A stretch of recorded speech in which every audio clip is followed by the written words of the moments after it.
Hello everyone, I chose option 5, the future of higher education, for my issue this week. I watched the video about building the pipeline. Lisa Blazer and Ruth Lopez Turler discussed how K through 12 schools, colleges, and universities and lawmakers need to partner together in order to improve the rate of student success in Texas colleges. In the past 10 years, the demographic of students in the school system has changed dramatically.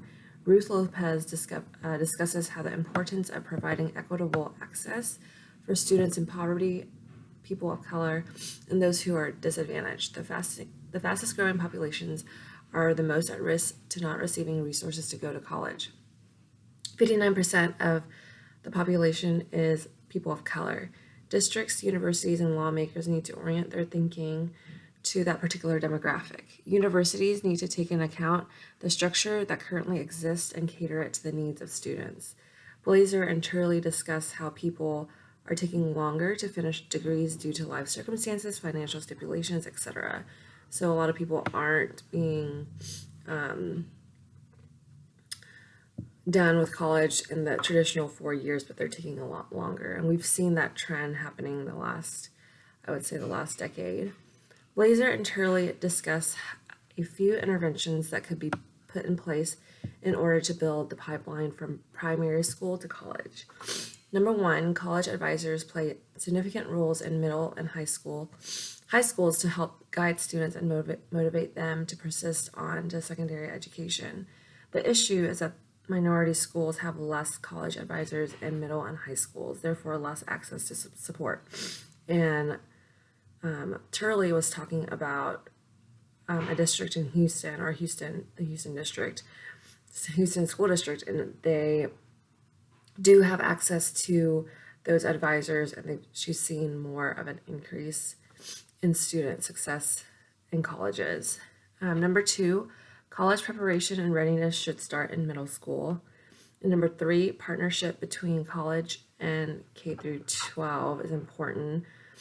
Also, as well as the state and federal funding. Building a program for college readiness, like I had mentioned before, is also something that needs to be done in order to reach these particular students. And the last part that I kind of wanted to discuss was the impact of COVID-19 and how we're going to see more of these gaps being just bigger than ever because of these learning disparities. She talked about how there's a lot of disadvantages for these particular students and these people of color and people in poverty.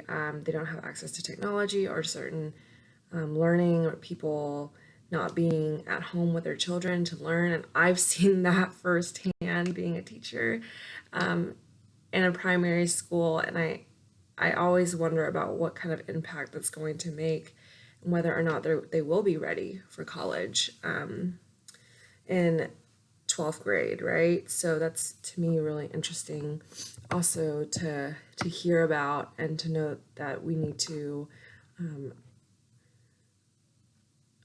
be proactive, and there's a sense of urgency that needs to happen.